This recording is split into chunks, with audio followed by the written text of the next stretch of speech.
ئێستا عرض گەلێ زۆرە بە دۆلارەکە لە دینارەکە گەلێ زیاتر لە بازار دۆلار گۆڕانکاری بەسەداتی بەرێوەیە بۆ کارچیە والله دۆلار زۆرە دینار کەمە لە بازار یعنی عرضی دۆلار گەلێ زۆرە لە دینارەکە زیاترە باشە دەڵێن هۆکاری سەرەکی ئەو گرام دابەزنی نرخی دۆلار چییە لە بازار دۆلار والله ئیدا هەیە عالەم بە هەرزانتر هەیە لە بازاڕی 2003 شوێنانەکە بارزانتر ئەوە بەغدایە ئیداع دەکە هەمووی ئەشیا لە سین ناهێنێ منە فێس و کتابیان هەیە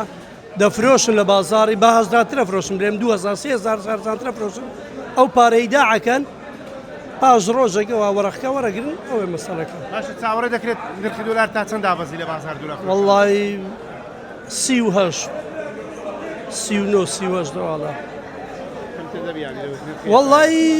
حسب عرض و طلبە ئێستا عرض گەلێ زۆرە بە دۆلارەکە لە دینارەکە گەلێ زیاتر لە بازار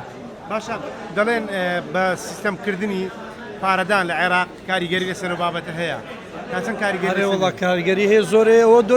ئەوەیە کاریگەری هەیە لە سەر دۆلاریدا بەزاندێنێتی خوارێ باشە ئێستا ئەگەر حکوومەتی عێراق پارە سەحب بکاتەوە زیاتر ئەو دۆلارە بەردەوام دەبێت لە شکان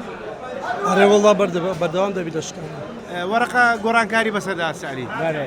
دەڵێن پارەی کاش لە بازار کەمە بەرێوەیە پارە کەمە لۆی ئەوهاشکە سبب چییە پارەکەم بووە پارە و ماعاش نییە و ئەوەیە تەواو باشە دەڵێن بانکی مرکزی دینار ناکاتە بازار ئەوە تا چەند ڕاستە بۆ نییە باڵێ دۆلارەی لە فرۆشی دیناری پێچحەب دەکات دینار لە بازاری کەمە ئێوە معاشە بەچ عێراق نەفتیە باشە ئەدی بە بانکیکردنی موچەی فەرمانبەران کاریگەری هەیە لەسەر نرخی دۆلارە یاخود کردی کار تێ دەکرێتن ئێستا کاریگەری دەکات لەسەر وەڵایی دەنگۆیەک هەیە دەرەنان بانک هەیە لە بەغدایە نەفەر و بیزوەرەکەی بە 36 دەدات لەوایەوە نیە نازانێت ئەرێوەڵا یعنی ئەو کاریگەری لەسەر نرخانە هەیە ئەرێوەڵا بەزەوەش دۆلاریش عێراق وەختیە زە کەس نازانین دوای سنەبی ئەوەی لەو بازاڕەیە ڕاست ناکە ئەوەی بزانێت باشە ئەوڕۆ نرخی دۆلار بە چەند بوو لە کاتیکردنەوەی بۆرسەدا ئەو ئێستا بە چەندە دوونێ شەمۆش بە 140 بوو کەمتر نەبوو سبەینەش بە 900 بووە هەتا 450 هات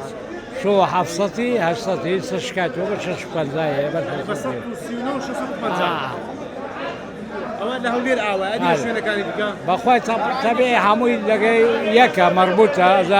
بە زای من جنوب گرانترە لێرە